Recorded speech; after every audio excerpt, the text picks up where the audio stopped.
The warehouse hummed with that low, steady rhythm I live for. It was 11:51 p.m. on a Tuesday. I was standing on the loading dock, checking a manifest for a shipment of steel coils when my phone lit up against the cold concrete. It wasn't a client. It was a text from my mother, Sarah.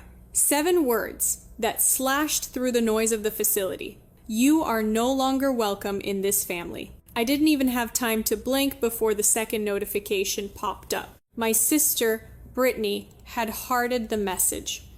A coordinated strike. I stood there, surrounded by pallets of freight, the smell of ozone and diesel filling my lungs. Tears are a luxury for people who don't run 24-hour operations. I didn't shed a single one.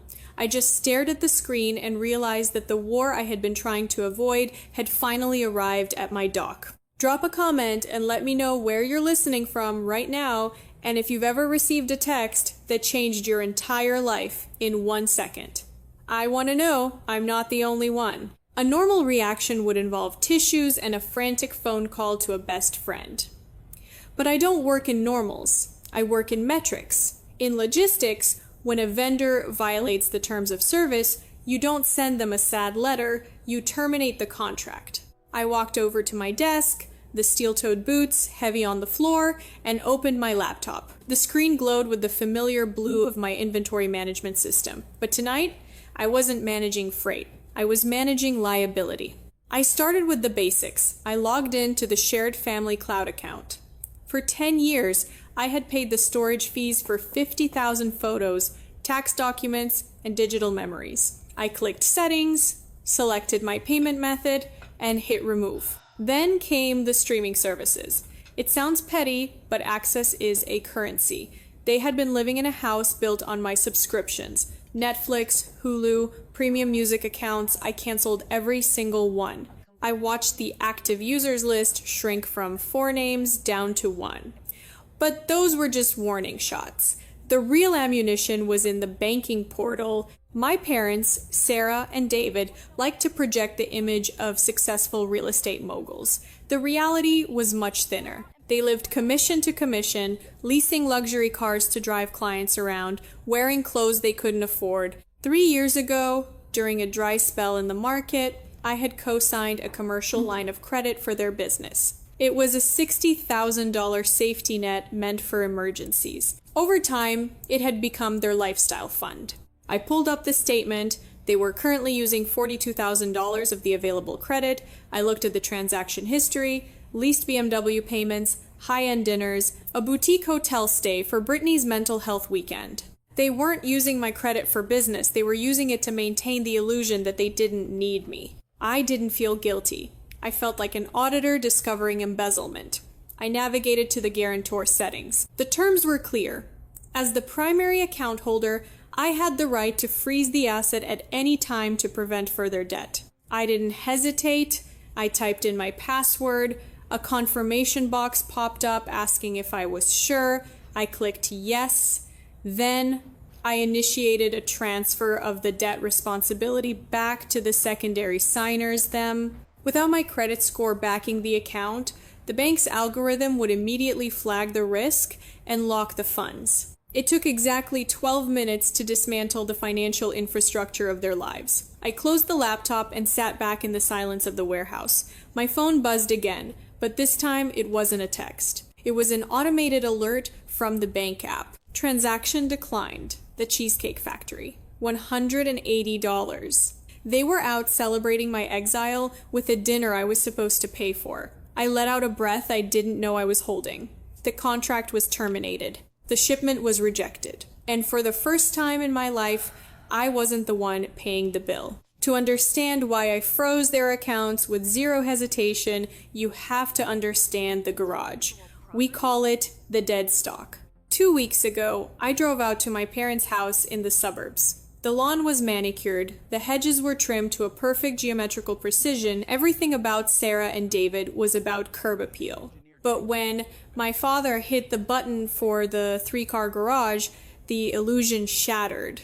Inside, stacked floor to ceiling in disorganized cardboard towers, was about $80,000 worth of the Brittany brand Brittany, my 28-year-old sister, had tried everything. First, it was the organic candle business. Then, the high-end athleisure line. Then, the curated subscription boxes for mindful living. Each venture followed the same cycle. My parents put up the capital. Brittany hired a branding agency to make a pretty logo. She hosted a launch party, and then nothing. She had no distribution strategy, no inventory control, and no work ethic. She liked the aesthetic of being a CEO, but she hated the logistics of actually running a business. We were sitting at the dining room table mahogany, polished to a shine that felt accusationally bright. My mother pushed a plate of dry chicken toward me and smiled that tight political smile of hers. Brittany has a new vision, she said. A boutique logistics firm. High-end personal shopping for executives. I almost choked on my water. Logistics? I asked. Mom, Brittany can't even track her own Amazon returns. Brittany glared at me from across the table, tapping her manicured nails on the wood. It's a consulting agency, Jordan. You wouldn't get it. You deal with dirty warehouses. I'm dealing with luxury procurement. We need seed capital, my father interrupted, cutting to the chase. 60,000, just to get the website and the initial inventory secured. He didn't ask. He stated it. Like it was a line item on an invoice I was obligated to pay. I put my fork down. Let me get this straight. You want me to invest $60,000 into a business run by someone who currently has 40 grand of unsold leggings rotting in the garage next to 50 crates of unscented candles? That's not an investment. That's a donation to a landfill. The silence in the room was instant and cold. My mother's smile vanished. It's not rotting, it's appreciating vintage stock. She lied, her voice trembling with that specific mix of delusion and defense. And we aren't asking for a donation. We're asking you to support your sister. You have the money. You just bought that second facility. I bought that facility because it generates revenue, I said, keeping my voice flat. I run a business based on margins and efficiency. Brittany runs a charity for her own ego. And you're the donors. I'm not joining the board. You're jealous, Brittany spat out, standing up. You've always been jealous because I have vision and you're just a worker. I'm solvent. I corrected. And you're a liability. I left that night without finishing dinner. As I backed out of the driveway, I watched the garage door slowly close, sealing the tomb of failed ideas back into darkness. I knew then that they weren't just asking for help. They were looking for a new host to attach themselves to because they had bled themselves dry. I wasn't a daughter to them anymore. I was a liquidity event. And tonight, reviewing the frozen credit lines on my screen, I knew I had made the right call. I don't fund hobbies, and I definitely don't finance people who despise the hands that sign the checks. 3 days later, the escalation arrived, not via text, but via a process server standing awkwardly next to a forklift. He looked out of place in his cheap suit against the backdrop of shipping containers and sweating dock workers. He asked for Jordan. I signed the clipboard with the same pen I used to sign for hazardous materials. He handed me a thick manila envelope and left. I didn't open it immediately. I walked back to my office, poured a black coffee, and sat down. Then I slit the seal. Summons and complaint. The plaintiffs were Sarah and David. The amount demanded was $900,000. I started reading my eyes, scanning the legal jargon with the same detached focus I used for a customs audit. The accusations were breathtaking in their creativity. Count 1, theft of intellectual property. They claimed that my logistics firm, a company built on proprietary software and complex supply chain algorithms, was actually based on a business concept Brittany had discussed at a family Thanksgiving dinner 5 years ago. According to the complaint, Brittany had orally conveyed the foundational idea of a premium shipping consultancy, which I had then misappropriated for personal gain. I almost laughed.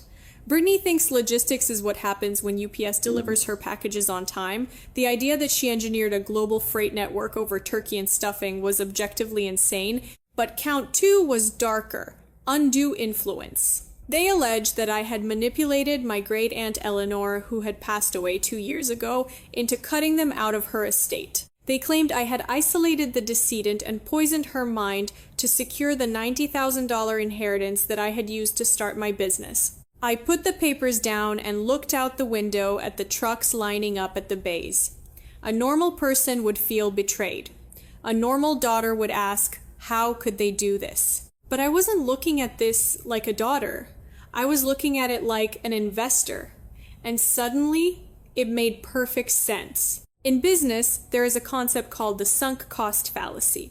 It's when an investor pours so much money into a failing project that they refuse to cut their losses. Instead, they keep throwing good money after bad, terrified to admit that their initial investment was a mistake. Brittany was their failing project. For 28 years, Sarah and David had invested everything, their money, their ego, their identity, into the idea that Brittany was the special one, the star. To admit she was a failure would mean admitting that they were failures. They couldn't do that. The psychological bankruptcy would be too high. So, they needed a bailout. They looked at me, the child they had ignored, the safe investment they had never bothered to fund, and they didn't see a daughter. They saw a liquidity event. They were suing me to tax my competence so they could subsidize their delusion. They weren't trying to get justice. They were trying to cover their margin call. I picked up the phone. I didn't call my parents. I dialed Nathaniel, the most aggressive corporate fraud attorney in the city. Nathaniel, I said when he picked up, I have a hostile takeover attempt on my desk. I need you to kill it. Who's the opposing party? He asked. My creators, I said. Start the clock. I didn't hire a family law attorney. Family lawyers talk about mediation and reconciliation. I hired Nathaniel, a litigator who specializes in corporate espionage and hostile takeovers. His office was on the 42nd floor, a glass box suspended over the city, smelling of espresso and billable hours. They're alleging you manipulated an elderly woman with dementia, Nathaniel said, scrolling through the digital evidence file on the wall-mounted screen. Standard predatory tactic. They want to invalidate the will, so the estate enters probate again. If they win, they drain your accounts.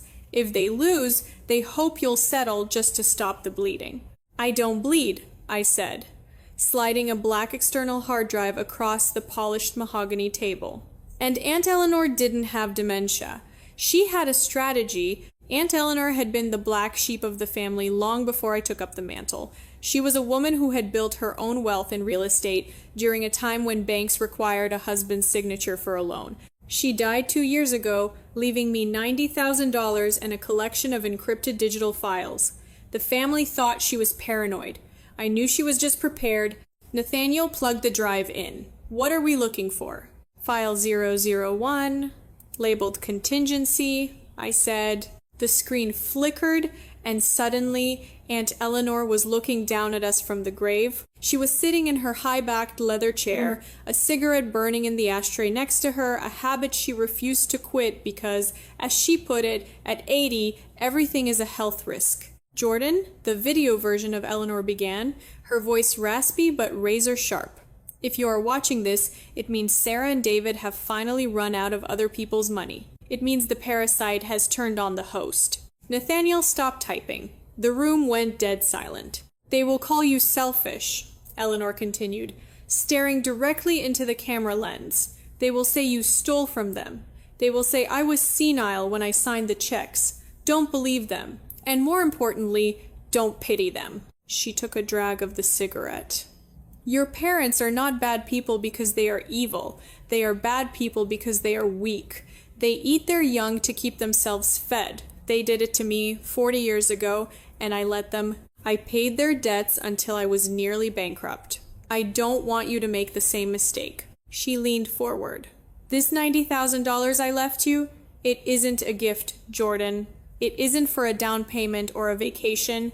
It is a war chest. I am giving you the ammunition I wish I had when I was your age. Build a fortress so high they can never climb over the walls. And when they come knocking, and they will come knocking, you keep the gate shut. The video ended, the screen went black.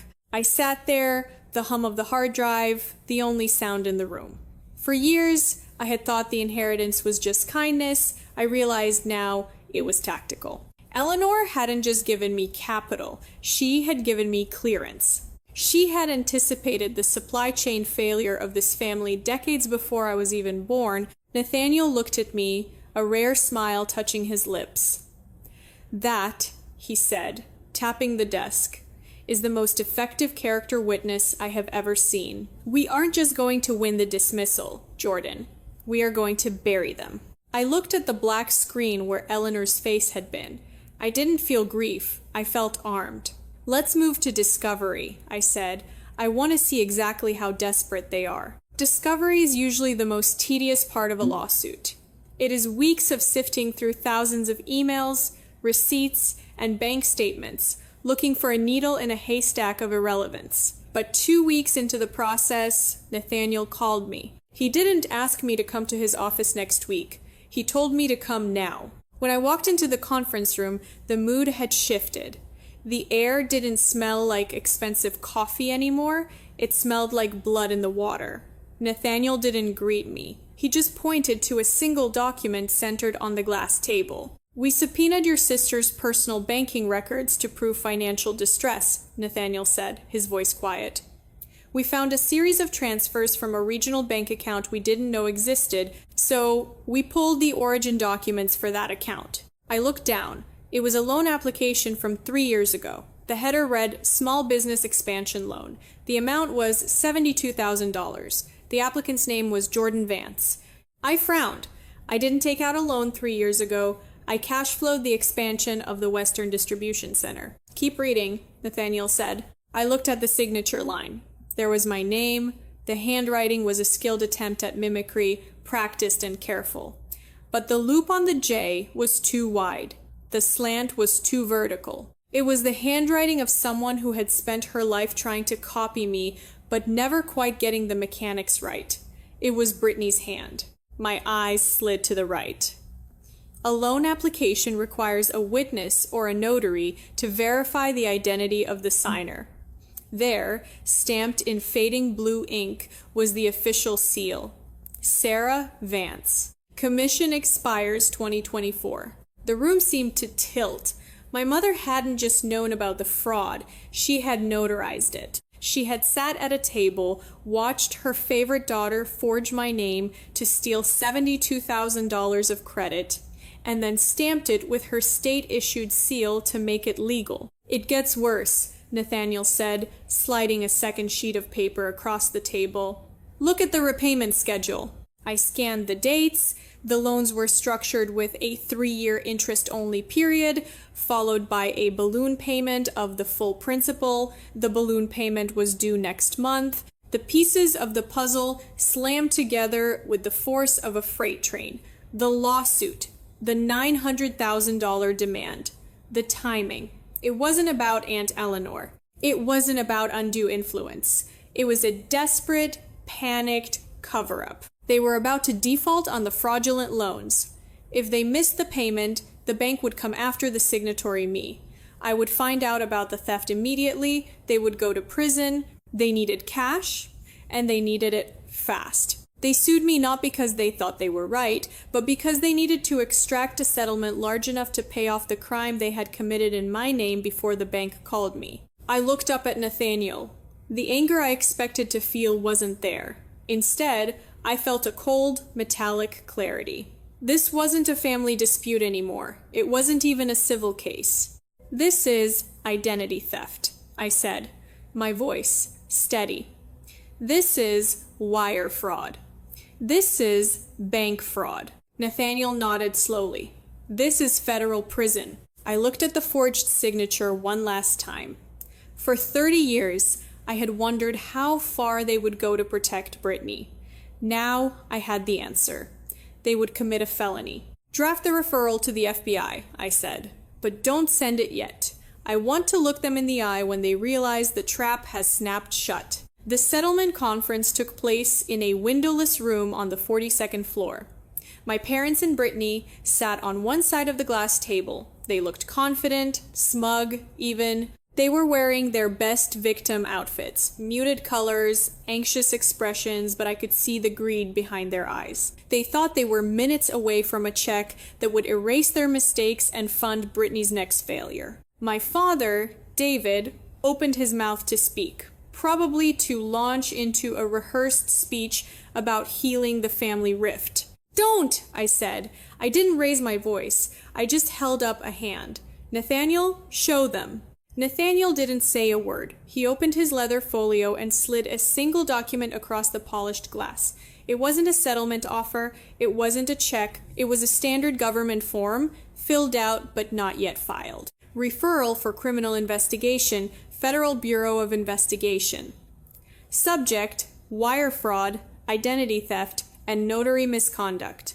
Attached to the form were high-resolution copies of the loan documents with the forged signature and my mother's notary stamp circled in red. The silence that followed was absolute. I watched the color drain from my mother's face. It didn't happen gradually, it happened all at once, like someone had pulled a plug. She stared at her own official seal, stamped next to a felony, and her hands started to shake. Brittany grabbed the paper. "What is this?" she snapped, trying to maintain her bravado. Then she read the header.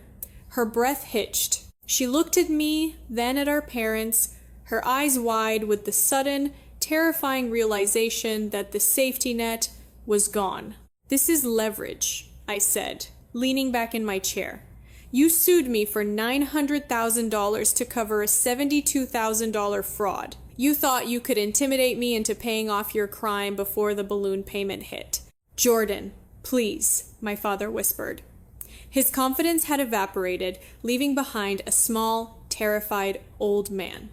We were desperate. The interest rates, we were going to pay it back. "I don't care about your intent," I said. "I care about my credit score. And my freedom. You committed a federal crime in my name." My mother started to cry ugly, gasping sobs. "We're family," she pleaded, reaching a trembling hand across the table. "You wouldn't send your own sister to prison. You wouldn't destroy us." I looked at her hand.